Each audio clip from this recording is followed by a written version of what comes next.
Hi, this is Kenny Omega. We're listening to One Nation Radio.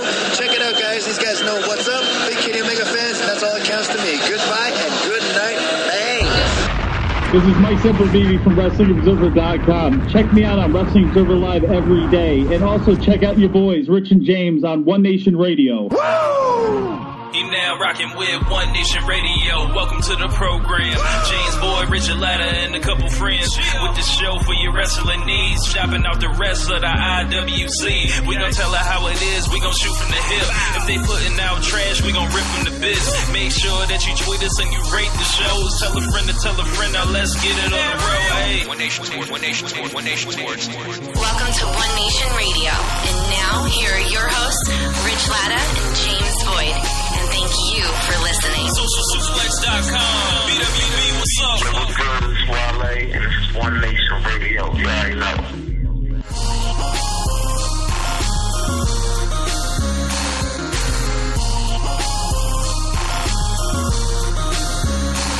And welcome to the November 19th edition of One Nation Live. James, what's going on, man? Not too much. Hey, Rich, Erykah Badu is 46 about, right? That sounds about right. Yeah. She's looking real... Weathered. Real wonderish. You know, you like to make jokes about Erykah Badu ruining great rappers as far as their music and the direction where they go after that. Like, I understand going in that direction. But anyway, yeah. And joining us, happy to be here. Yeah, so joining us today is Dave Fenichel from LordsOfPain.net, the main page. What's going on, Dave? What's up, man? Happy to be here. This is my favorite weekend of the year for wrestling so far. Let's make it happen. Yeah, man. And Dave Fenichel is not banned from this show. If you were listening to this, Chad Matthews. So you always have a home here, Dave, to come spew your your different thoughts on wrestling, you know, from the rest of the community. But yeah, last night was NXT Takeover War Games. First time we've seen a War Games match in WWE. If you want to call it a War Games match, Josh last night got on the show and he was saying this: we did not see a War Games match last night. It was, you know, it was what it was. But James, you want to jump in? Like, if that's not a War Games, then what is it? Bungee jumping? Like the only difference is it doesn't have a roof on the top. Like, I'm sorry, it's a War Game. They also had shark cages out there too. And also, Dave, first we're going to go to you. What did you think about the War Games match and the card overall? You know, it's funny. So, are we analyzing this card based on NXT standards, or just objectively, this was a wrestling card that we watched? It was last night. It was wrestling. You know, what'd you think? If we're just analyzing it by the standard of it's a wrestling card that we tuned in to watch, it was a good show. They had, 3 matches somewhere in the 4-star range, and then another one that wasn't that far off. The only real complete miss was the opener. There was a lot of solid wrestling on there, and that's what NXT does. Even when the product isn't, where you ultimately like it to be, it still delivers in the ring. And, on that standpoint, I think as far as NXT specials go, the bar is set so high, especially after the last one in Brooklyn, and that it's tough to live up to because, one of the biggest problems they have is the roster just keeps getting eaten up, and they have to, continually create new stars. And with the brand extension being the way that it is now, people are moving up to the main roster twice as fast as they used to. So I think they're in a transition period right now. They're in the process of trying to create new stars, which they did a pretty good job of last night, if I have to be honest. Mm-hmm. But, I think that we could be in for a couple specials now, including last night, that are good shows, but maybe not quite on the standard that we expect. James? Yeah, I definitely agree with Finchel as far as, they definitely are consistently asked to turn out WWE's future toys that Vince will, may or may not actually, know how to use them, but whatever. I think the main thing for me is, I think some of what he's talking about as far as they're going to reach a point where it might be, they might not be able to bridge the gap with the talent, the match to star power. Right. I think some of that in storytelling fashion will come back whenever Tommaso Ciampa gets cleared and he can start back with Gargano. I think that'll be a huge. I think that's definitely what NXT is missing as far as like an emotional, like investing storyline. I think when we get the eventual Ember Moon versus Kyrie match, I think that will be there because they did a good job protecting Kyrie from where like she's not the one that takes the finish. She basically is running in to try to break up the pin, but it's just too late. So she seems like the natural next contender for the title. I think we might be in a spot to where like they're able to stay afloat for now. I don't know what happens with where Velveteen goes from here now that he's pretty much been made. Yes. As a person that deserves to be on TakeOver, just as a regular on TakeOver. I don't know what happens with all the faction stuff. I guess they could still go back to Sanity versus AOP because I mean this is what the second pay-per-view second TakeOver they've done and it's been great, but this is a weird thing where like we give them the benefit of the doubt and every single time they've been able to pull through. So like we're at a point now to where their TV or their star power, it keeps lacking and keeps going down and dwindling, and then it comes time for the big show, and the big show always works out. So it's like we gotta just trust them at a certain point. We're gonna have to keep trusting them until they prove us, until they make us fools. Yeah, and I feel like this is something that has always happened throughout the history of NXT. For the longest time, I was like, yeah, man, NXT Takeover Brooklyn was when NXT changed forever, the first one. Like, there's there are different eras, and it takes a little while for it to get going, but and this comes back to McIntyre, I think McIntyre has a lot more potential on the main roster than he does in NXT, but he wasn't the transcendent NXT star like Kevin Owens was, the Finn Balor, Sami Zayn, Bayley, Sasha, Charlotte, Nakamura. He wasn't one of those guys. And agreed. And the deal with it, I think that kind of contributed to his shorter title run. And I'm very excited to see Almas get that chance. If you talk about a guy that kind of fell flat on his face, and he when he was introduced, it was like, hey, love him. Don't you guys already love him? Like, he was going to be like one of the other ones. And then the, crowd was like, nah, we don't. And they had to find another, move with him. But, you mentioned Velveteen Dream, James. Last night, a motherfucking star was born in the Velveteen Dream. Me being a huge Prince fan, I've been all in on the Velveteen Dream from day one. Dave, what did you make of the presentation, and what did you see from Velveteen Dream going forward that may lead you to be excited, or anything that we need to be cautious about with him?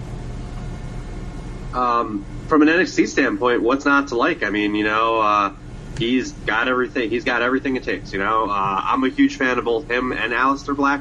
I think both guys are the not so distant future of the NXT main event scene. Like any character that succeeds in NXT, I have concerns once they reach the main roster, because I just think the type of characters that are promoted and pushed well in NXT don't necessarily connect with the main audience quite as well as you would think. I think there's definitely a gap there. But as far as NXT goes, I mean, I think that I'm excited to see him in a big angle for the next NXT special, and that's really all you can ask for. I don't know what that big angle is going to be, but I'm excited to see it. James, what did you make of the rise of the Velveteen Dream? This is essentially the sunrise, I might add, of the Velveteen Dream.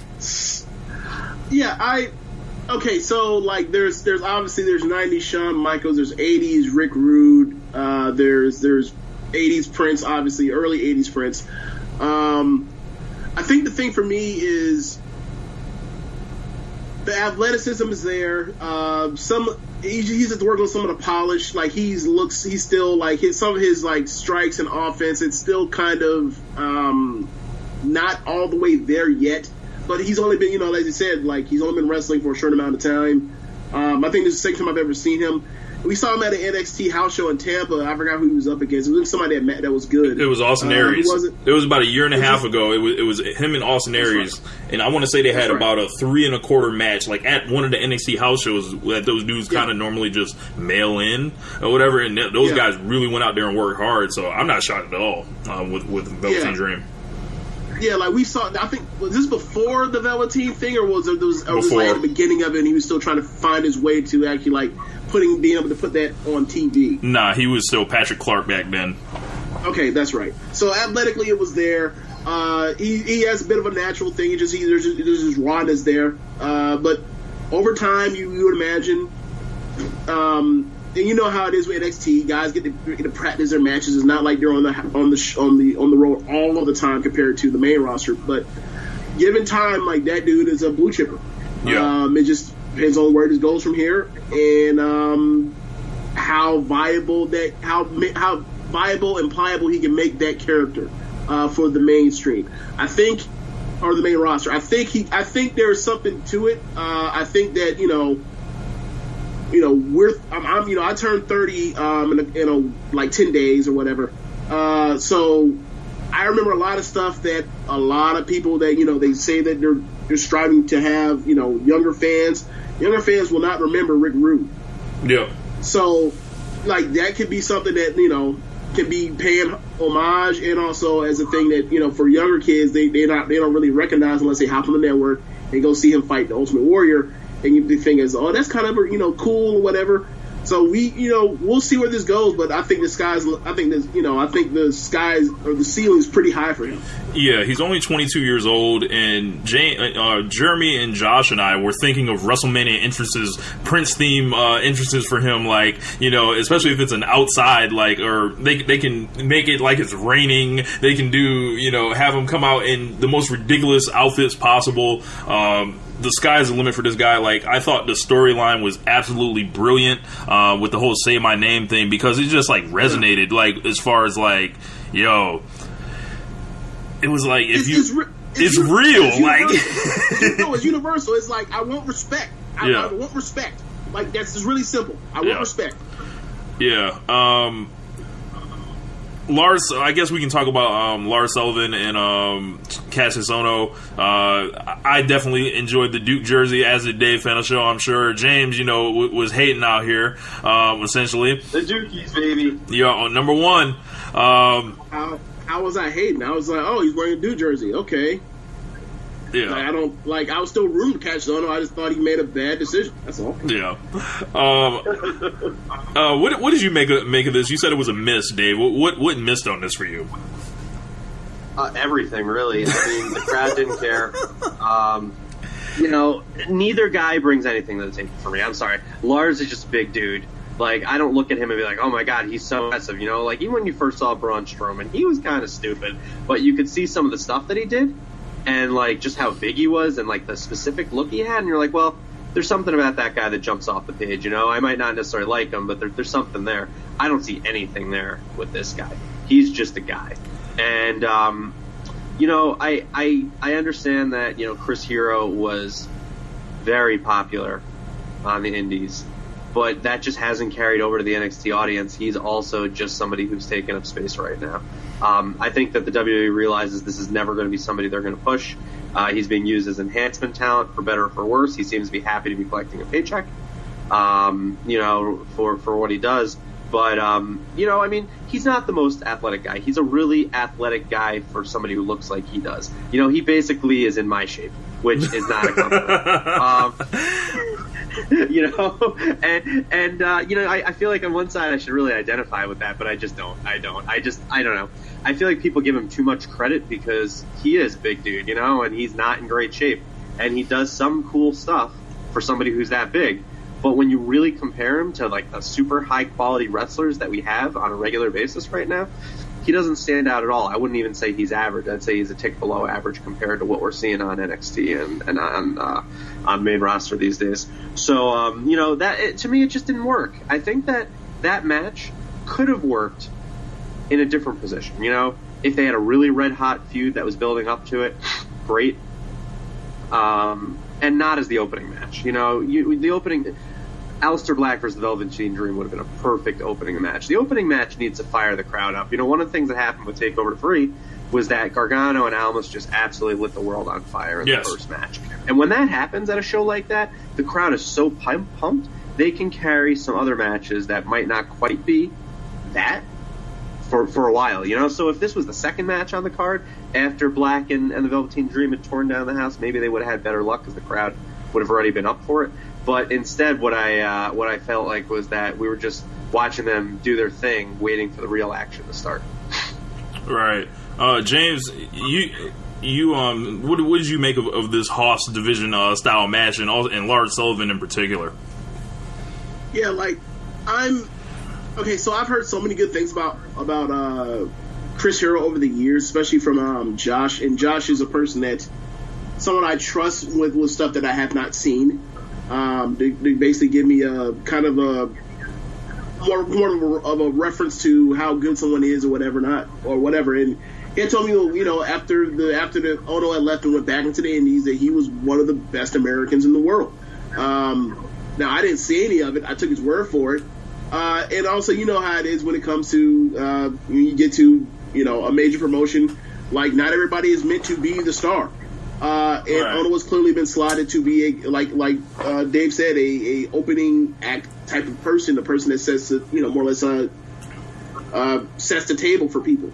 And so I can't really, I don't really want to judge, you know, what he can do versus what he's doing in NXT, because that's not necessarily the same. That doesn't necessarily jive with what I've heard. But you know, he's still a capable hand or whatever. So, like, at the least, like, if that's the job he's asked to do, then he's been doing it. As far as the Lars dude, like, my issue is the same thing that happens with other guys when they come to NXT that are monster heels and aren't really, like, monster-ish size for the main roster. Whereas, like, what's your open mobility? Like you're going to be stuck. Either you're going to be stuck in NXT forever, or what? Or you're going to go somewhere else. Like Bull Dempsey, for example.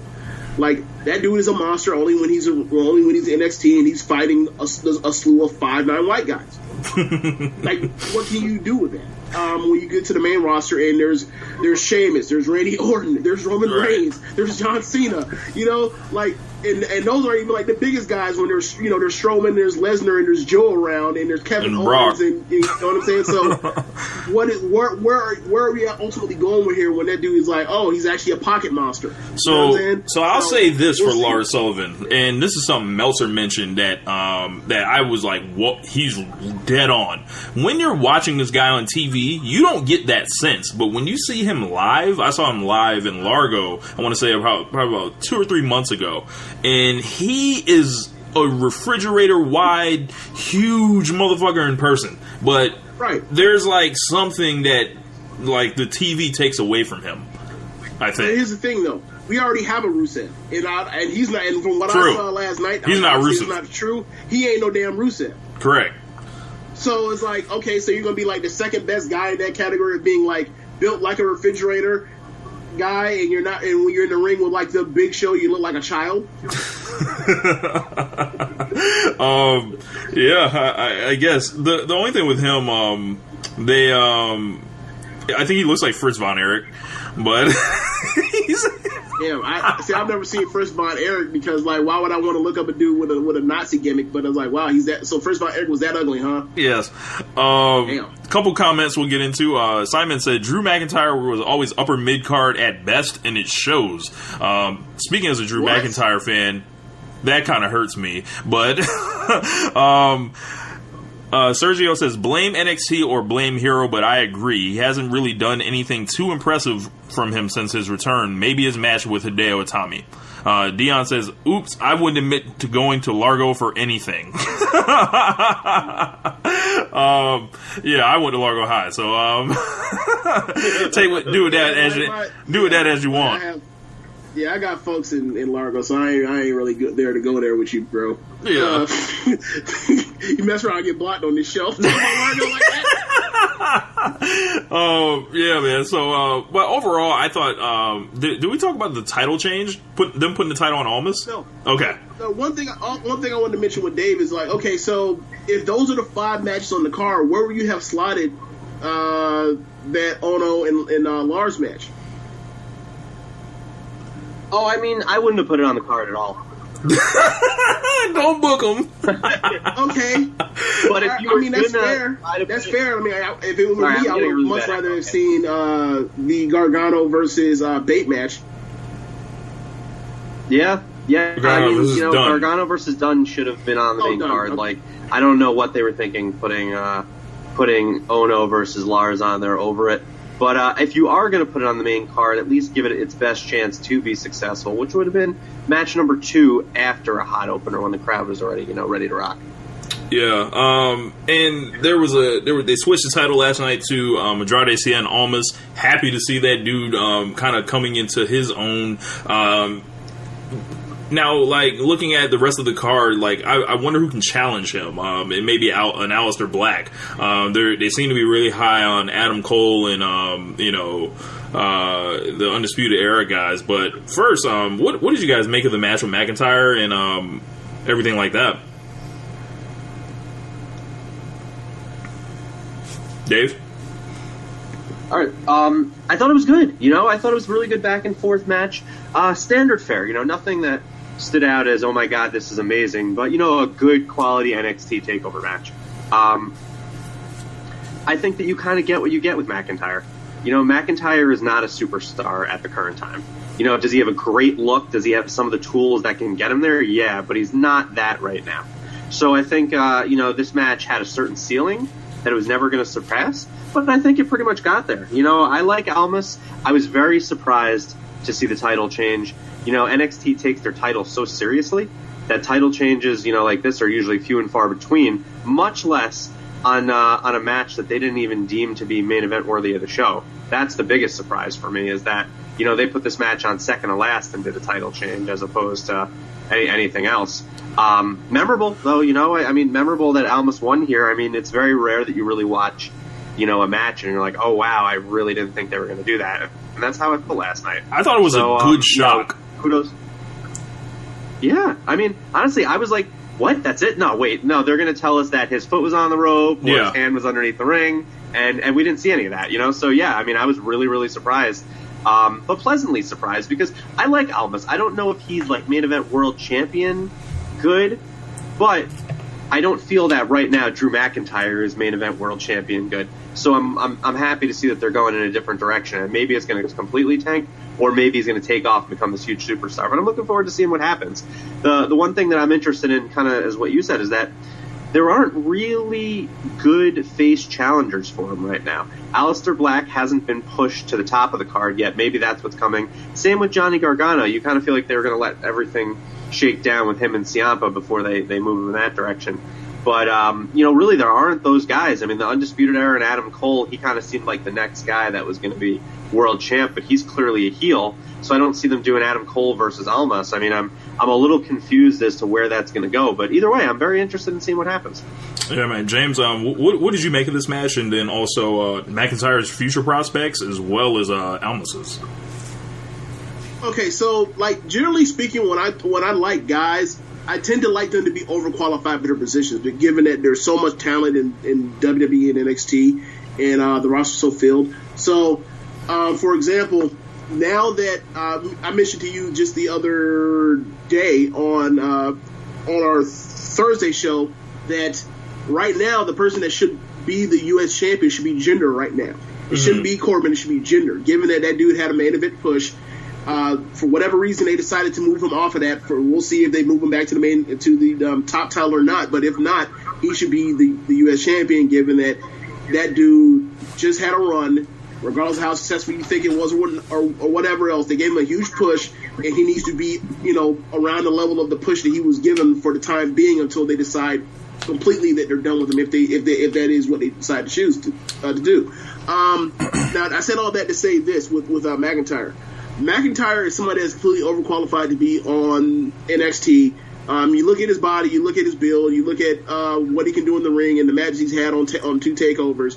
Those are WWE title matches that main event title matches he had, both of them, and both of them he executed very well. As well as you would ask anybody to do to a competent level, and I felt like he was more than competent in both of those matches.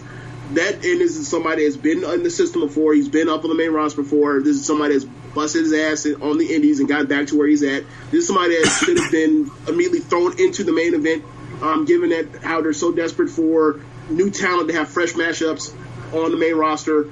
I don't understand why he's there. I don't understand why people hate him or are lukewarm on him, other than the fact that, you know, you look at him in NXT and what NXT is and what their champions have been in the lineage and what he is. He is a Vince McMahon body guy. People aren't going to be so energetic to be for that, but you look at the Rude match and you look at the match he had with Almas and like that is a sports entertainment main event title match. I don't get it. I feel like he's overqualified. He should be on the main roster. I love him. He had I think he's great. He had another great match with Roderick Strong as well. If you guys didn't see it, it was midway between last Takeover and here on regular TV. They went about 20 minutes and they tore the house down. It was in Full Sail. And I think you mentioned something like that I kind of wanted to touch on. Like, I feel like, you know, there were boos for McIntyre last night. There were folks chanting 3MB at McIntyre last night. There is a certain sect, like, where it seems like McIntyre was starting to lose people because I don't know why. Maybe it's a thing like with the bodies. He's not an NXT guy. You look at you start with Bo Dallas, right, and then they immediately got the belt off of him with Neville. Then you go to Sami Zayn. Then you go to Kevin Owens. Then you go to Finn Balor. Then you go to Samoa Joe. Then you go to Nakamura and then Bobby Roode. All of those guys, the way they wrestle, aside from Bobby Roode, and Bobby Roode is a smaller guy. All of those guys fit into the indie worker style more or less, except for Bobby Roode. And Bobby Roode was having like these successful professional title matches, and people were still like, I'm not all that sold on him when it came to the NXT style, which is basically the indie style, more or less, for the most part. These blow-away matches where they do a bunch of ridiculous acrobatic, athletic stuff is not really. It's based in storytelling, but like storytelling isn't the thing that gets these matches all the way through from beginning to end. A lot of it is more heavily based on the athleticism of the combatants. Right. Like Rude was a heel, so was able to work. And then you get to McIntyre, and then McIntyre has the 3MB stink on him. Yeah. And then you have the fact that he looks like a Greek god, and then you get to the part where it's like, he looks like a heel. Then it goes to, he's a Vince. He looks like a Vince guy, which you have the quote about Vince that he's a future world champion. That's always going to dog him out for the rest of his career. But like that is a dude that should have been put like just the same way that AJ basically skipped NXT and went straight to the main roster. That dude all should have skipped to the main roster because there's no point. There's no point. Yeah. Like you're gonna make him NXT champion for what? Like you know what I think it is, and I think I may have said this on the show last night with Josh and Jeremy, but who's the booker of NXT? It's Triple H, right? Yep. So I think Triple H might look at McIntyre and see himself, and Triple H was never a good face, like, as a main eventer. And I felt like him and McIntyre were really similar in some respects there. Like, it's just as far as, like, how the crowd received them. Like, oh, yeah, that's cool. Yeah, it's Triple H. Whatever. Fuck that guy eventually. But let's get into a couple comments that were in there. Real quick, though. Like, the thing with McIntyre is he came in, and the whole thing is, like, Bobby Roode is the greatest thing since sliced bread, and then it becomes an argument of, no, like, the NXT belt isn't about you, it's about the people. We are NXT, and it's like, dude, one, you just got here. Yeah. How the hell are you doing that? And two, you don't look nothing like NXT. You look like WWE out through and through. What do you mean you are NXT? Get out of my face with that foolishness. We don't believe you. You need more people. Yeah. Dion says Almas is a great worker. Dylan James says happy to see Almas get a chance at the top, but I feel so damn bad for McIntyre. McIntyre looked like he, reports are coming out that he tore a bicep, so he's out there on that Tanahashi right now. Hopefully he doesn't have to get surgery. Dion also says I think Bray Wyatt should go back to NXT and recreate his character. I mean, any suggestion for Bray Wyatt at this point is on the table. He's not on the card tomorrow or tonight. Sergio Parra says, I still haven't watched the show, but I don't think they've had a great title match since maybe Joe Finn. Hopefully Sin changes that. I would think the Nakamura and Rude matches were pretty good. They just were a little different. Rance Morris says, what up, Rance? He says, Drew isn't a good face. Miguel Kaplan, what's going on, man? He says, sorry I'm late, but what a takeover last night. It was a great show. I will say that. But let's talk about the War Games. The main event was the War Games, double cage, no top on it. One thing that I always enjoyed about War Games was seeing the fireworks come out of the cage, and instead of the fireworks, we just got a siren. I thought that was pretty lame. But Dave, what did you make of this match? And was it everything like what made the old War Games kind of special? And do you think that this one kind of hit on those notes, or was it a whiff? Okay, so I think that War Games is nostalgic, and I think very few renditions from the past were any good. The ones that were good were great, but it was more indicative of how good the people involved were than the match itself. The match itself kind of worked in a hokey Southern territorial kind of way back when. The concept absolutely does not work now. We're a right now society. You know, the idea that match could go that long without there even being a possibility of an end in sight is troublesome. You know, if anything, I think the rule changes that they made last night were for the positive. Could you imagine if we had to sit through, 25 minutes of that before the real match started? Like, it would have been a huge problem. I think that the match was very good last night, but not because of the gimmick. It was just you had a bunch of really good workers in there busting their ass, turning into a crazy hardcore match, which is not necessarily what War Games was all about. You know, I tend to think that most of the changes they made last night were for the better, and that match was very enjoyable. I'm not sure how good it would be on rewatch, but I think a lot of the problems with the match last night had more to do with the War Games gimmick than what actually happened in the ring. Mm-hmm. Now, I would say, I think Simon actually posted something in the group. He said they did all this stuff talking about there's no top on the cage for them to do just a superplex off of it. And that is something that happened in 1994 with Bret Hart and Owen Hart. So to me, they should have just gone ahead with the top on it and do the full, deal with it. But they decided to change it up, and it felt like, every time Mauro Ranallo said, and the match hasn't even started yet, like, that just kind of like took it away from me. It's like we're watching a match now. Like, what are you saying? These guys are in there competing essentially for their lives. They're in there, in a cell. Like, don't tell me the match hasn't started yet. But, James, what did you make of the War Games, and did you think it, kind of captured some of the aesthetic well? Okay, so for me, as a person that grew up on WCW, 92 and 96 for me are the two ones that I actually ever really and truly enjoyed. And 98 was pure trash, right? So for me to move forward to now, and a lot of the problems that were there, even with WWE's production, are still there. It's a flawed match. It really is. You can't, it's just same thing as why, the cruiserweight division, right now, the women's division didn't work until they started, narrowed it down to who they're going to push and sliding people.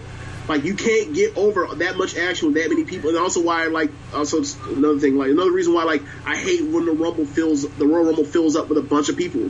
You can't keep track and pay attention to that much stuff going on at the same time. And then also, the cameraman and Kevin Dunn in the back, whoever, the producer, trying to focus on what's important, what's not, what did you miss at the time, and then also trying to contextualize it as what did I miss and what happened here as far as trying to tell the story of this complete match with all this, organized chaos going on, right? Yeah. So, once that thing started filling up, the only thing that was a saving grace is that they all decided for some weird reason to, except for, one or two guys, to all wrestle in the same ring, and then they all started doing their big spots, and that pretty much where the match started to get good. For me, sitting there watching the match, waiting, just knowing, okay, so until all 9 guys get in the ring, can't shit happen in this match of consequence.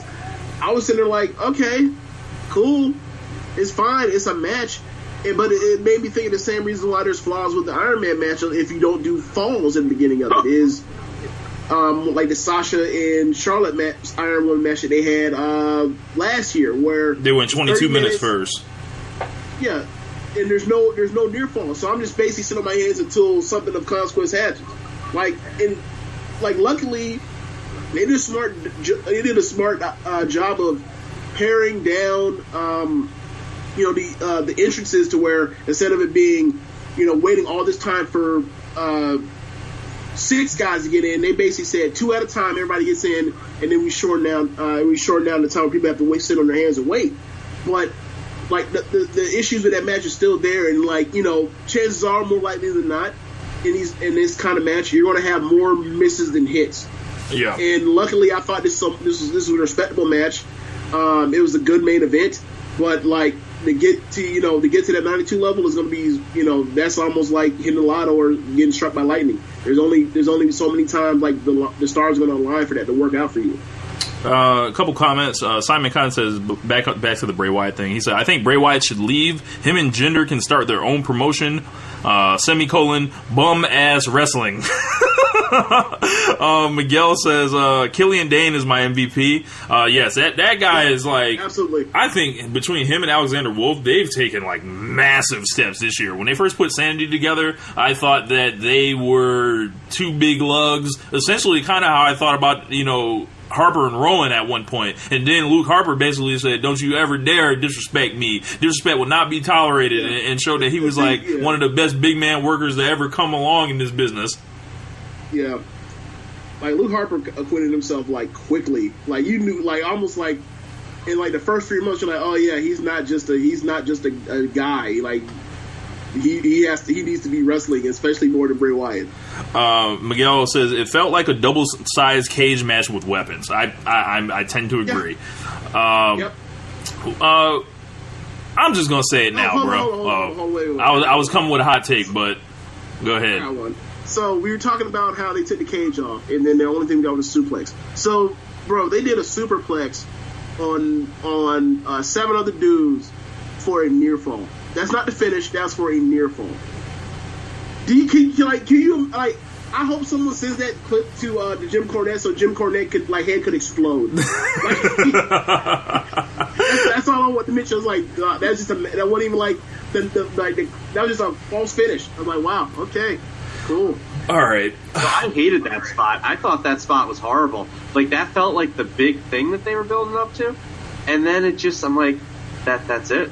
That's where you went with that. It was really, really upsetting me. And if you look at the video package, it looks like they did a better version of it in the video package to the outside of the ring. I thought that was even more dangerous than coming off the cage, into the wrestling ring.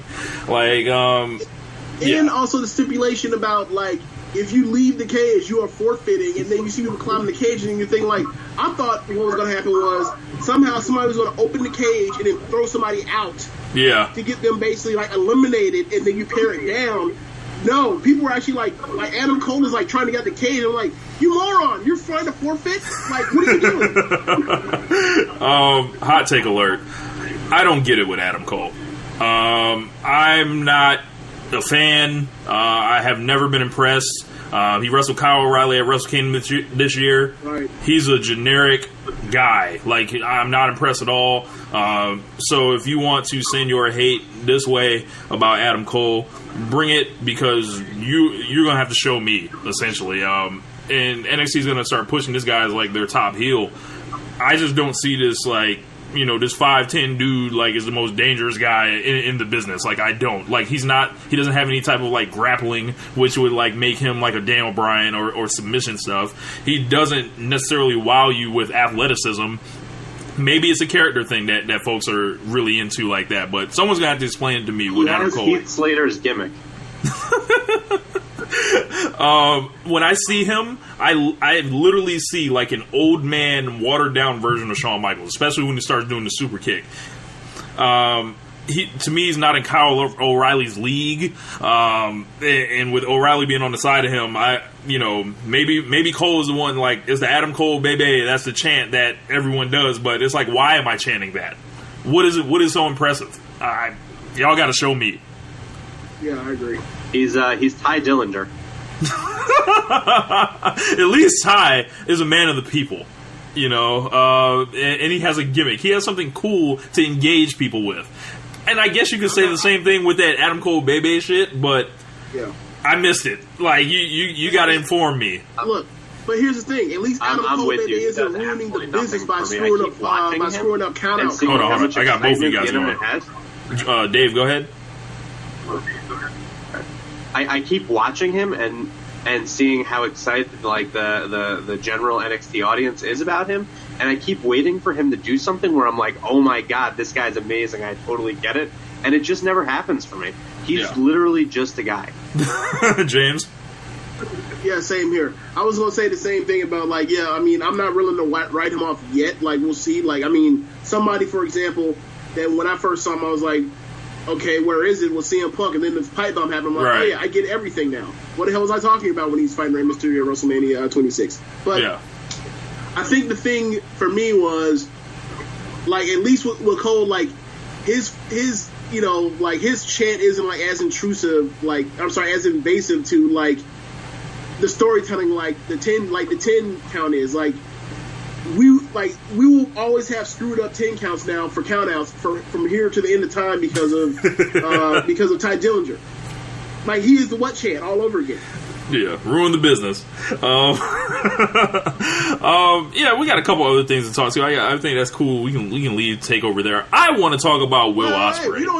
Have we even talked? We didn't talk about the women's match. I totally forgot about that. You know, like the most important belt on the like in the company for like the last like year and a half. Oh, okay, all right. So we had the fatal 4-way between Kairi Sane, Peyton Royce, Ember Moon, and Nikki Cross. You know, James always likes to say she looks like she's had a tough week, or she has two badass kids. She looks like a single mother with badass kids and she's had a really tough week. Yes. She is definitely one of the more unique women that has come along, and I found a great meme of her that was on Twitter that I think I'm going to share with everyone in the group. Ember Moon wins the title and keeps Kairi Sane away from it for the time being. Asuka's in the audience. What did you guys make of this match? Did it feel like it was rushed at all to you? And, you know, what are we looking at going forward with Ember Moon? Either one of you guys. Yeah. Okay, so I thought the match was really good. All four of them are people that I happen to like. I did not like the booking.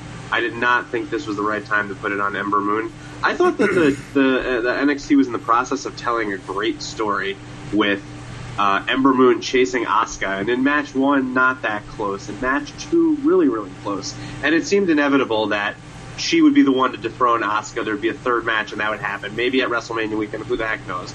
So then Asuka gets hurt, they decide to move her up to the main roster, and that kind of takes some of the wind out of your sails. But I really feel like there needed to be some type of redemption story with Ember Moon here. Not just, oh, you know what, we're going to give her the title because Asuka's not here anymore, and here it is, and it's really easy, and you've got it now.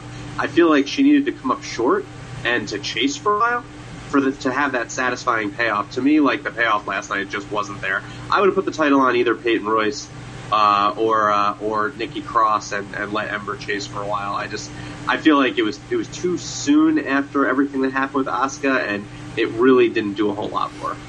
James, what did you make of it? Because, you know, when I saw it, I was pretty shocked when the whole 3 count happened. Like, Josh and Jeremy and I looked at each other like, did these dudes just did this? Like, as John Starks would say. But what did you make of it, James? Yeah, I thought they turned, you know, in my opinion, watching all these takeovers over the last 2 years, I thought that they turned the most important belt into a participation trophy. Everybody gets a turn. Like, there had been a time where the only people that held that belt were Paige, Charlotte, Sasha, Bayley, and Asuka. Becky Lynch didn't get a hold of it. Emma didn't get a hold of it. Like, I thought that was a belt where they protected it. I mean, I'm not nothing to say anything wrong about Ember eventually winning that title, but I thought that it was something that she was going to have to actually earn, as opposed to, oh, Asuka left, so now she's the queen. Like, it made her look like a weak champion, and they're going to have to do a lot of work to fix that, to remedy that in the future. But is there for a Asuka Ember match. I'm sorry, a Kyrie Ember match in the future. I think that's where they're going to go because they kept Kyrie out of the near fall. She basically tried to run in and was too late to stop the pinfall from happening. And Ember basically, hit her finish on both of the other two. But for me, if it were me, I would have done more or less the same thing except reverse it. I would have had Kyrie take both of those other two out and then had Ember, just miss out on breaking it up and then give her another chance and have her earn another chance to get the match 1-on-1. For me, seeing the Ember thing, I thought, like, if that was the case, if that's what you decided to do, then you should have had Ember just beat Asuka and then send Asuka to the NXT. I'm sorry, to the main roster. I just don't get it. Hold on, I changed. Oh, go ahead. I'm sorry, I didn't mean to cut you off. Yeah, I thought it was a good match, other than the finishes puzzling, but I thought it was a really, really good match, borderline great. Dave? I totally changed my mind. I'm so sick of agreeing with James. Ember winning was awesome, and he's stupid for thinking otherwise. Rance is from Houston. He was at the show last night. He says, insider comment, Ember trained at ROW in Houston, and all their guys were there. That was a cool moment for her and me, since I know those guys. Miguel Capellan says... Wait, ROW is Booker's thing, right? Yes, Reality of Wrestling. Okay. Peyton Royce improved a lot, but I don't think she needs a belt. She's the Becky of NXT who's going to be called up and winning the title and gets called up. Then Rand said, hometown, Dave, hometown. To me, like, I guess it's a hometown thing, but they announced her from Dallas. Now, you might be able to tell me the difference, Rand, but I always thought there was a huge difference between H-Town and Dallas. Nah. I mean, it's Texas and... Don't go to Texas, they'll fuck you up. Texas, Texas will support Texas, but at the same time, like when you start breaking it down into like cities versus cities, like I'm pretty sure I've never recalled Dallas Houston like being comparing down New York City to Buffalo. Dallas, nah. Yeah, Dave said comparing Houston to Dallas is like New York City to Buffalo. Like, I don't know if it's that pronounced because. Hold on. Which one is Buffalo in that analogy? Which one's Buffalo? Oh, I mean, Dallas is definitely Buffalo. That's where the Cowboys are. It's a complete dumpster fire. So, okay. Yeah, I was gonna say if there's anything I know about rap and Houston and all that, they're not riding on the slab and sitting sideways in Dallas, Rance. So it's a little different, But I thought it was going to be a situation where Peyton Royce would end up with the belt because I feel like they've been like circling and angling to have a long running heel champion in NXT. Like they haven't had one heel as the champion since Sasha Banks. I'm glad we avoided that because don't corrupt my NXT Women's title. Just don't do it. Like keep it pure. We want to see the best competing for it in honorable ways. Like you can have a heel, but I'm the long running chicken shit heel thing with somebody coming out to save you in every single match or whatever for heat. Like I'm good. Like I don't watch NXT for that. Like I watch if I wanted heat, then I would just watch more main roster television, right? Like I watch the main event, or Superstars, and that's what I wanted. Like I don't watch WWE. I don't watch NXT for the getting beaten down and like they've done the last the last 17 years with heels overrunning the company at the top. Like I'm good on that. So I guess we can leave our NXT conversation there. I got something I want to personally take aim at right now. So I think it was Friday morning, I want to say, Will Ospreay got his ass on Twitter and decided to speak on sexual assault and sexual assault victims and everything else like that. And if you guys caught wind of his tweets or didn't, I'm going to read out what this asshead said. He said he thinks it's disgusting that people can use social media to accuse people of sexual assault. More than a handful of people know the real you. Trying to use your position to isolate and assault someone is pathetic. Now, Will Ospreay. This, from what I'm hearing, Ospreay has had a problem with shooting off his mouth and also, getting women blackballed, and Sarah can probably tell us more about that end of it. But on its head, just tweeting something like that out, right, is not only short-sighted, it's stupid. And it is something that he's irrationally misformed on. Like, there's a reason people don't come out, and they're using social media right now to do this. As you can see, it's in Hollywood, and it's also penetrating, it's basically encouraging people to come forward with their stories. And basically, you don't know who's been through what, for one. And to say that shit and knowing you have a worldwide platform and you're also going to end up going out like you don't have the protection, you're an independent wrestler, like people are going to come see you about that. Like yo, so what was you talking about? Like what did you think was funny about this? Or what did you think was disgusting about this? Like making light of it, I thought it was very out of line for him. And, he came out and apologized for it. I think he did one of those halfway apologies, if I'm not mistaken. But I think Will Ospreay is trash for basically saying that. And fuck him. I don't know if y'all want to add anything on that. Yeah, I mean, at the very worst, at the very best case scenario, he's just incredibly ignorant. I mean, when I see people say stuff like that, the only thing I can think of is this must be like some guy who sexually assaults people and doesn't want people shouting out his business on social media. You know what I mean? Right. Like, I don't know. I just can't. I can't wrap my brain around people who feel that way, number one, but then number two would even use a public platform to talk about it. Like, what was his end game here?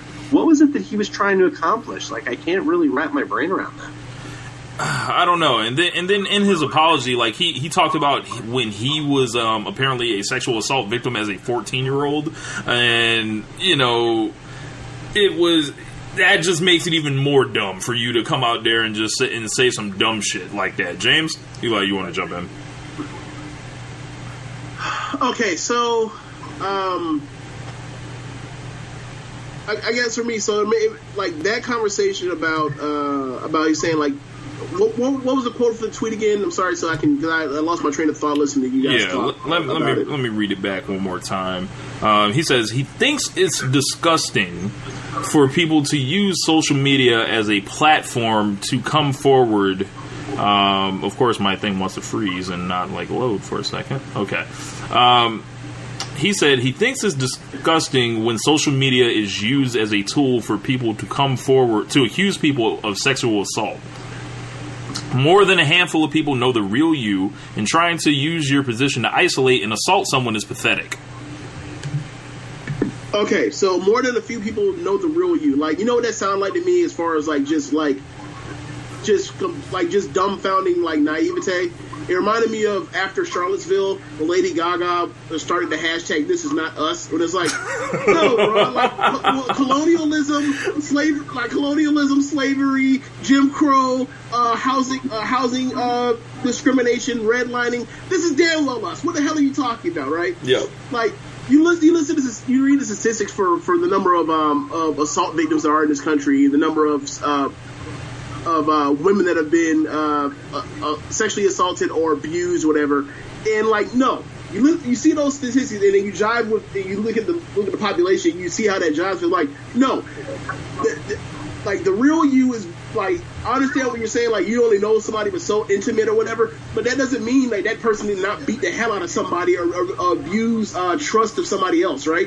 That does not mean anything. Like, statistically speaking, somebody you know has either abused or done something bad to somebody. That's life. Like, or they know someone like that, or someone that's close to them it's happened to. Right. So to pretend that because like you only know but so many people, that means they possibly, because you know somebody really well, it means like they couldn't possibly do something bad, because as if like like we don't all know people in our lives that do and say things that we all like roll our eyes with at a dinner table, that say stuff to make you be like you cringe or make you say something back or make you say something to this person. Like, you remember when so-and-so said this? I can't believe they said this or told us this story or whatever over the years.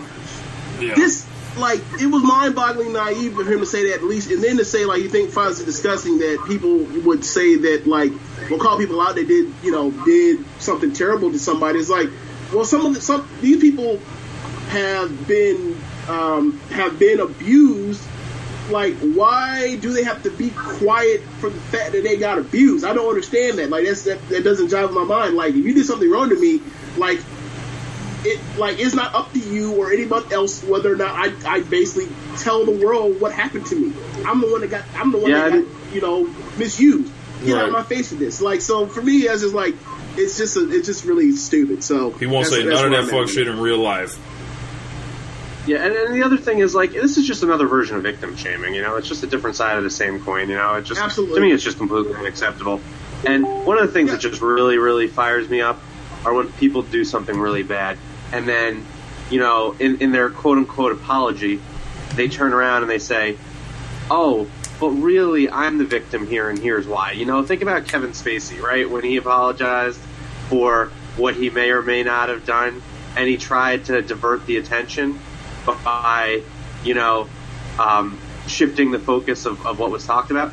Like, what the real story here is that you sexually assaulted a bunch of different people. Like, what your preferences are, it doesn't really matter. You're trying to shift the focus, And I feel like that's what Ospreay did here, was that he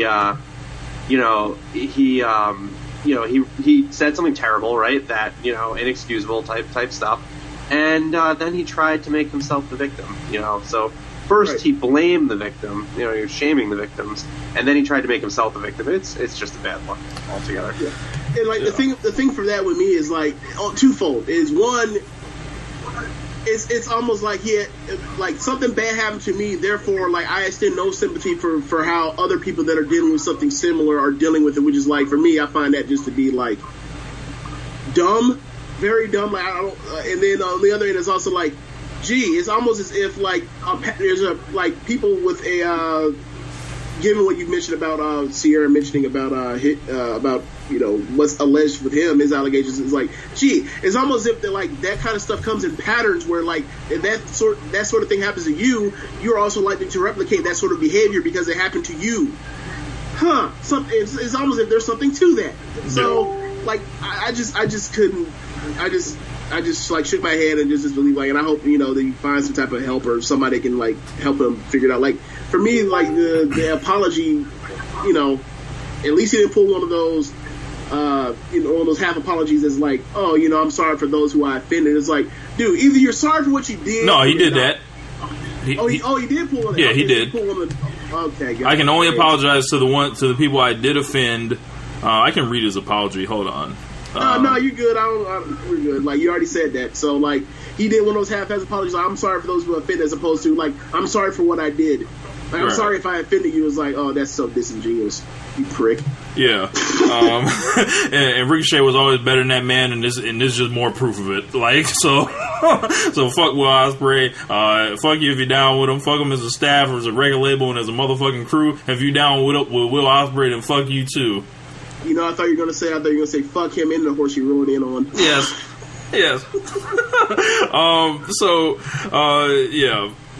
Off that, breaking news, a little bit off topic. Donald Trump has responded to Lavar Ball. President Trump has said, now that the 3 basketball players are out of China and saved from years in jail, Lavar Ball, the father of LiAngelo, is unaccepting of what I did for his son and that shoplifting is no big deal. I should have left them in jail. The year has peaked. All year, we have been headed towards Lavar Ball and Donald Trump eventually going at it. We are now here, gentlemen. Can you believe this? I can absolutely believe it because, after Trump went after players for calling them SOBs for sitting out, taking knee during the national anthem before football games, there was word that from Trump, from Trump staffers that athletes were going to be his next talking thing to keep him as a talking piece or whatever, and he's continued that, whether it's been talking bad to Roger Goodell or Papa John saying that their piece is not selling because people aren't watching as much football before or what have you. like the next step on that is like, okay, so I'm basically my entire core base is like people that resent people of color and women. So, all right, athletes, mostly rich people of color, a lot of them.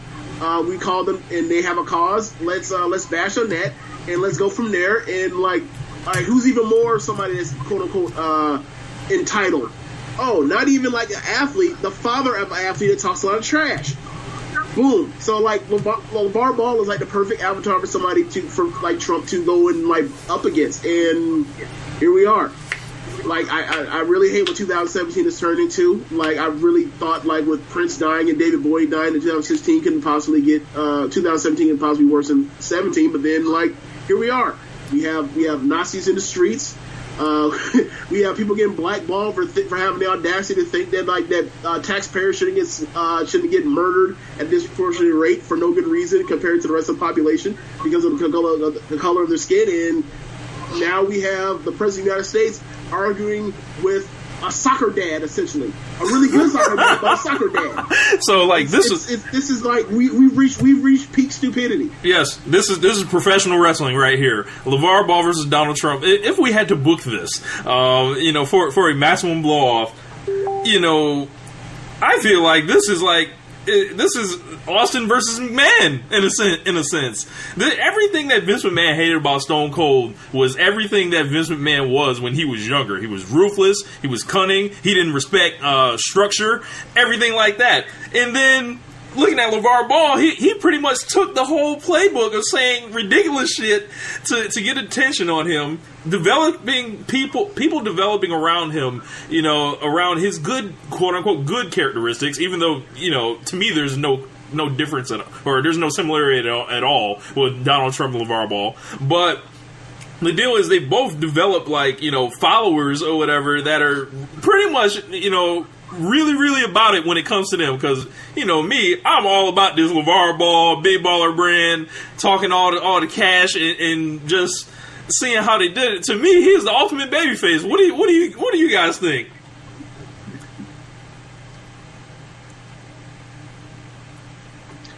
There's not two people in the world I would like to talk about less than LeVar Ball and Donald Trump. With that being said, there's really only one reasonable take that anybody can have on this. Given that they've both had affiliation with the WWE, they absolutely have to throw down at WrestleMania 34. No question about it. That's it. Gonna move on. Not gonna touch that one with a 10-foot pole anymore. Yes. WrestleMania 34, Donald Trump versus LeVar Ball. Be there. Oh, man. It would be if they involved their kids, too. Like the bratty Trump kids versus the Ball brothers. Oh, man. Oh, it's just legendary. But final thoughts on Survivor Series. Tonight is the show, and it's a super card. We've got dream matches everywhere. We got the Shield versus the New Day. We got Brock Lesnar versus AJ Styles. We got the senior citizens 5-on-5 match. But it should be interesting how they do it. Overall, like what are you looking forward to, Dave, on this? And what are you looking for? Who's not on the card that you anticipate on making an impact? Oh, man. I'm really kind of just looking forward to almost all of it. I'm not huge on The Miz versus Corbin. Everything else looks like it's looking pretty good to at least provide some type of entertainment value. I mean, the main event to me is going to be the 5-on-5 match. As much as I'm interested in the idea behind Lesnar versus Styles, I tend to think they're not going to have that be the focus of the show tonight.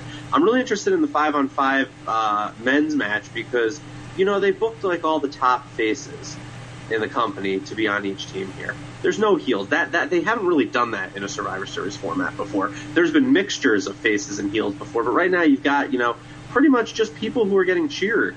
Whether they're legitimate faces or they're just heels that people want to cheer, like Samoa Joe. But I think they could go all over the board with this match, and that's why it's so interesting to me. You could have Triple H turn on Kurt Angle. You could have Jason Jordan turn on Kurt Angle. You could have John Cena use his free agent status and end up helping the Raw team. Doubt that's going to happen. I think that there's a possibility of Kevin Owens and Sami Zayn getting involved to make their presence felt. I just don't really know where they're going to go from a booking standpoint, and to me, that's really, really interesting. Yeah. Other than that, I'm dying to see the Shield versus the New Day. I mean, that I don't see if that match is given any reasonable amount of time how it's not. Just amazing. James, what are you most looking forward to now that we've done a show basically previewing everything? Like, today is the day, and what is the one for you? Yeah, I'm really intrigued on whether or not Alexa Bliss finishes the Grand Slam of beating all 4 horsewomen in title feuds, and cement her status as the most overpushed wrestler in WWE by a long shot, even succeeding Jinder Mahal and Roman Reigns. I really wonder. But in all seriousness, I'm really intrigued about all of the things that play in the 5-on-5 match, because, like, from a storytelling perspective, that I'm pretty sure that's going to be the main event, because, like, there's so many different ways it can go. Like, Joe and Balor are bound to screw each other. Angle Jason Jordan and Triple H are bound to screw each other. Kevin Owens and Zayn are bound to screw Shane somehow, some way. Randy Orton is Randy Orton, and as you said, can't never trust Randy Orton. It's always Randy Orton when he looks like he can screw somebody over somehow, some way. There's a lot of that in play, and then of course there's the match that could have been a co-headliner for WrestleMania, for any WrestleMania, which is New Day versus Shield, and I'm really interested to see if the Shield should win regardless of whatever happens tonight. But I'm really interested to see if they're going to mold them over, or are they going to put them on somewhat equal footing to where you say these are the 2 biggest 3-man factions of the last 20 years or so, and we're going to treat it as such and present it as such for the fans. If they do, I think this could be a great card. But we'll see. Yeah, it is, to me, on paper, like, I'm much more excited about Survivor Series than pretty much anything else that's happened this year. You can look at the top of the card delivering. You can look at whatever is supporting it. If you're looking at the top 4 matches, to me, these are the best top 4 matches that WWE is doing this year. And go ahead. I think that I think I'm more excited for this than slightly more than Survivor Series, because they screwed around and put New Day versus Usos and on the pre-show, and then John Cena was in a nothing match at SummerSlam. Survivor Series against Corbin. SummerSlam. I always mix those two up because of the double S's. And I mean, it's weird. It's really weird that Cena, the year he's had outside of the Royal Rumble, every WrestleMania, he's in a nothing match. SummerSlam, he's in a nothing match, and then he ain't done no promo work, no nothing. Just show up and just show up in the bask in the John Cena sucks chance. So, show up and get the check. We'll see what goes with him. And he also has a new shirt, and the color is absolutely disgusting. It's he's got a lime green, Seattle Seahawks mid-2000s throw up green alternate jersey colored. He's doing that again. Yes, he's doing that again. It looks awful. I think he should have went back to a red or maybe even a yellow or something, or even a white, just do it that way. But yeah, man, we went to before I get to that, I'm really excited for the Shield and the New Day. I want the New Day to look like main eventers, and it's going to tell us a lot about where they're going headed forward. As I mentioned before, Kofi Kingston's kind of veteran status at this point. I don't think he'll ever get that real push again, but this is a big opportunity for Big E, and I think he needs to come through. I need Alexa Bliss to get big booted to hell from Charlotte, because I just can't take it. I can't take the Alexa Bliss trolls and stands and everything like that.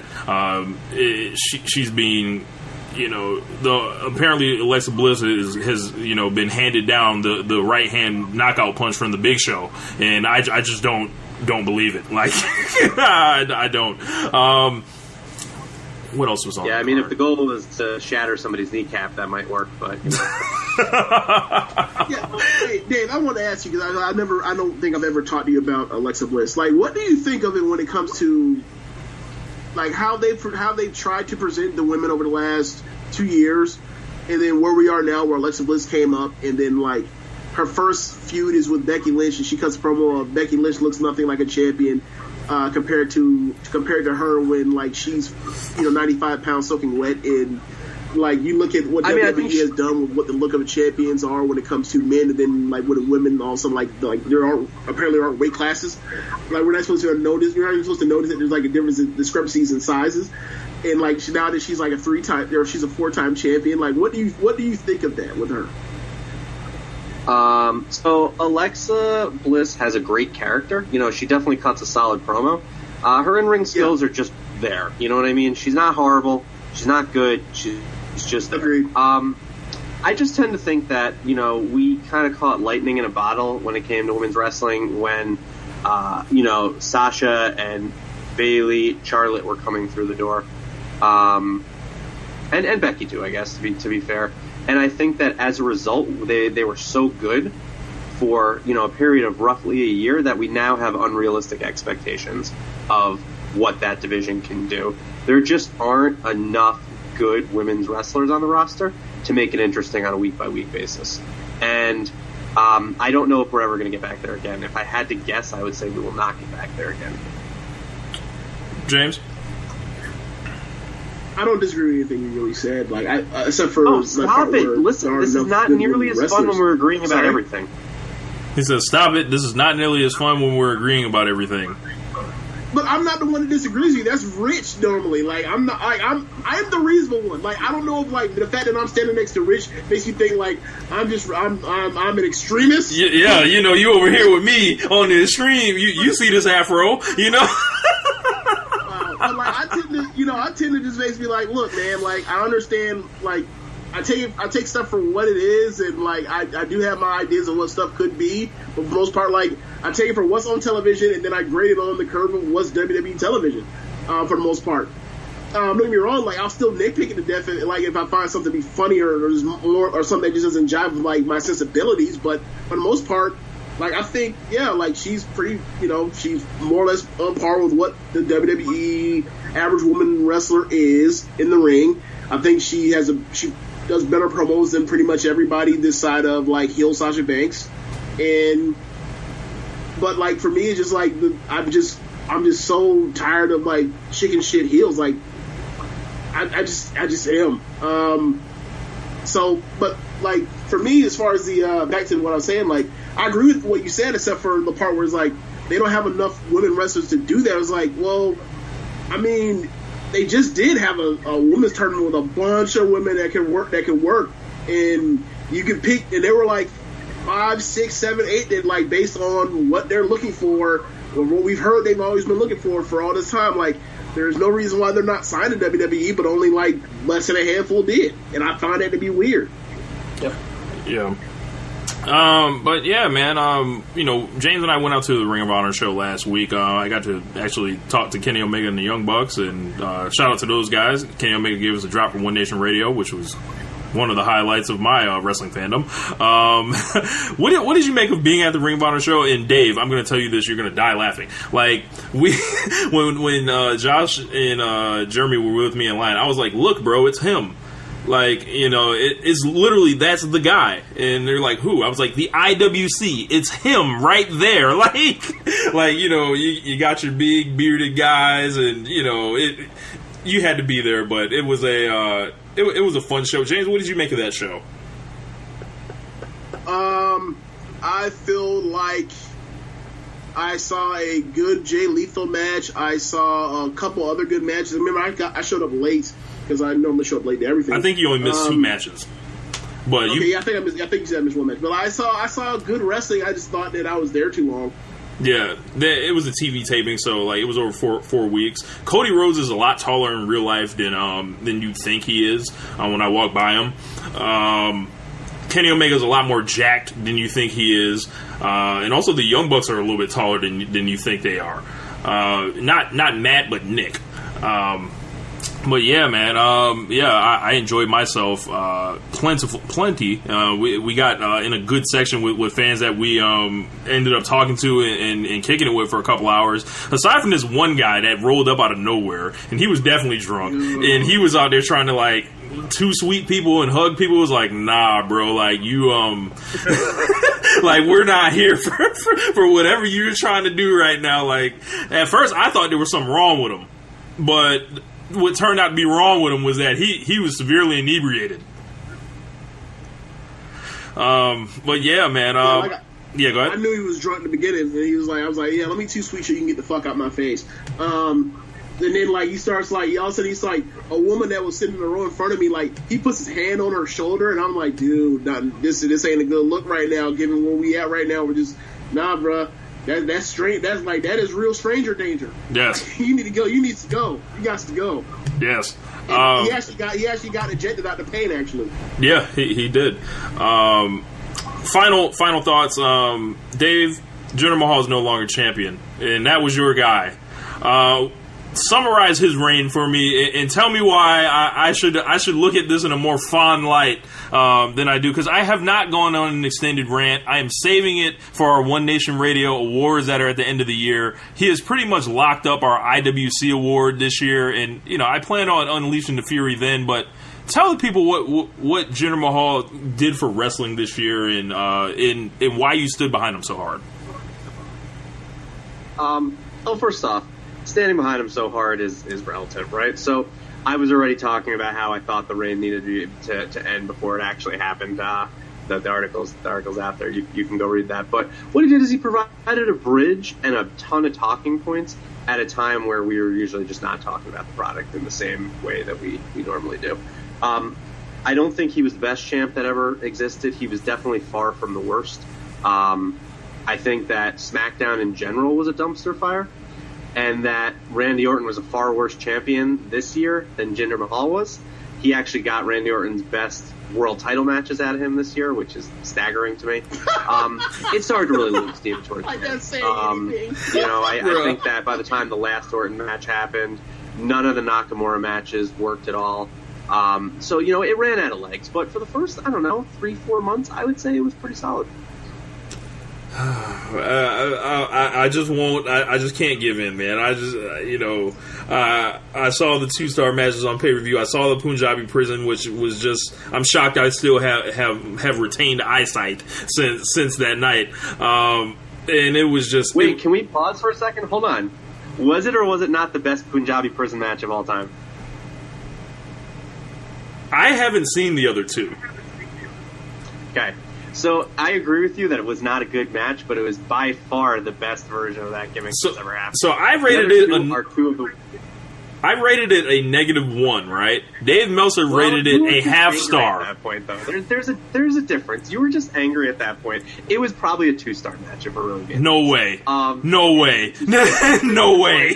That would have been a 2-star match if that wasn't those other Punjabi 30 matches are so terrible. That's a gimmick that's impossible to do anything with. Literally impossible to do anything worthwhile with. So I agree with you. It was not a good match, but it was definitely there was nothing worked with. The ceiling was ridiculously low anyway. So Meltzer gave it a. Those 2 matches with Orton, especially the one in St. Louis, were really good. Honestly, they really were. And I mean, the thing is, are people talking or are they not? And social media was abuzz when he was champion. There have been far worse representations as champion than Jinder Mahal, and I think at some point when you're not so angry about it, you'll look back and be like, this wasn't good, but it really wasn't that bad either. So, like I was saying, Meltzer gave it a half star, and I gave it a -1. So you're saying that the other 2 Punjabi prison matches are possibly in the -1 or worse range? They're really bad. Man, you gotta understand something. Two stars coming from me is like a really low rating, though. So 2 stars for me might be like a star, 1.5 or 1 star from somebody else. I think if you're looking at some of my ratings this year, I've been relatively high, compared to some other folks. Man, I read Tito's column last night. He was brutal on NXT. Yeah, he's an angry dude, though. James. Dave. James. Hello. Yeah, he's there. So I got to ask you. So, I remember when you actually wrote your column saying that that it was Jinder's time to come off the belt, and I mean, correct me if I'm wrong, but most of your reasoning behind it was you felt that historically, you look at the length of the reign, most of those reigns that he was coming up were like some of the best of the era, right? That was one of my points as far as why I thought it was time, that, you know, it had gone on for too long and that there weren't enough people to put against him to keep it interesting. Yeah. Like, I remember at the time reading it, I was thinking to myself, well, like, if his whole thing is because, like, it jives against, like, what is some of the historical precedent, then, like, why should that matter? Because Jinder being the champion is, like, it butts up against all historical precedent. I was wondering, like, I mean, and I'm not, you know, like, for me, I think Jinder, like, they sent him, I feel like they've done nothing but, like, send Jinder out there to say, hey, we're gonna make you the champion. You go out there and you figure it out and on the job and gave him on the job training, which I think is, you know, as I said before, like, I like guys that are overqualified as opposed to guys that have to show and prove, because, like, you know, I feel like you're setting people up for failure in that situation. So, like, I was wondering, like, is that something you took into account? Is like that Jinder, the Jinder reign is something we've never seen before. So, like, should we just not even try to judge that in a vacuum and just judge it with the context of, like, we're basically out here off the reservation anyway. So, like, who knows what's going to happen? Yeah, I mean, I think that's a fair point. SmackDown was in a really weird spot this year. I mean, you know, they were rolling along for a while last year, and, like, long before Jinder became champion, they had huge fundamental issues. So, you know, I mean, the fact that they went down this direction was far from the most offensive thing that happened on SmackDown this year. There were really just a lot of problems. They've slowly fixed a lot of their problems, and I think that we're in for a relatively good year on the SmackDown side coming up. But I think to just blame Jinder for all of the problems is unfair to the situation. I can blame him for them title matches, though. Listen, some of them were good. There was two really bad ones. Here's the thing, okay? Two really bad ones. What? The Punjabi prison match. No, there were two really bad title matches. The Punjabi prison match was bad, okay? No getting around it. The Nakamura match at SummerSlam was horrible. Yes. That was one of the worst title matches of all time. But a lot of that's on Nakamura, too, because Nakamura hasn't had a good match since he got to the WWE on pay-per-view. Every pay-per-view match he's had has been fucking horrible. And, he's been booked into oblivion. You've got to look at both in that side of things. But like I said, listen, Jinder did have some good matches. I don't know why you're not willing to admit that the match where he won the title and then the match in St. Louis against Orton were both good matches. Were they 5-star classics? Or, I'm sorry, Kenny Omega 6-star classics? No, they were not that. But they were respectable efforts. Hey man, AJ Styles ain't even Kenny Omega, so that's like not even a joke. Like, so when you stack it up against other, you know, title matches and other runs, you'll find other ones that were far more offensive and far worse than that. Well, I'll leave it there. You know, look, you guys can judge for yourselves. Go to the tape. You know, you can watch, you know, both Jinder Mahal and Nakamura matches. You can watch the Randy Orton match, where actually the match I'll give you that was good with Orton was the one that was not on pay-per-view, the one that was on SmackDown. And Orton ended up getting his win back after, you know, losing 3 times, and the crowd was like really hot for Jinder because they were in his home country of Canada, and you know things were just, you know, a little bit up. And also the match where he lost the title to AJ Styles, you know, I think that was more of an AJ Styles like masterpiece, but I mean, he's got to stand there, you know, and be present for it. So, you know.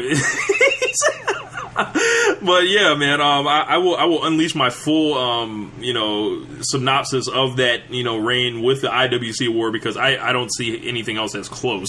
But yeah, man, Dave, I want to thank you for coming on the show with us today. Like, you know, where can we reach you and everything? You can always find me on Facebook, David Fenichel. You can find me on Twitter at FF Fight League. I'm pretty easy to find. I'm always happy to chat, and look forward to talking to some of you guys soon. Yeah, man. James, any final thoughts? No, I think, how long has this podcast been going on? I think we've said it. I think we've said it all that can be said until done it all. We get to the pay-per-view. Yeah, man. Yeah, done it all. Yeah. Yeah. So I think everything's been said that need to be said. You can find me on Twitter at JamesBoyd87. And that's all I got. I'm out. And Dave has a Royal Rumble column series coming up soon that James and I will both be contributing to, and we'll have Dave on a little closer to the Royal Rumble to go over some of that list. A little bit different than a tournament this time, because I feel like the matches are so similar, it would be hard to tournament them. But make sure you guys check out the rest of the Social Suplex Network, podcast network lineup. We got the Ricky and Clive wrestling show that just started. Good Brothers out of Scotland. Also the SMC podcast. Follow them at the SMC podcast. And as well as, One Nation Radio. You look like you're confused, James. What's up?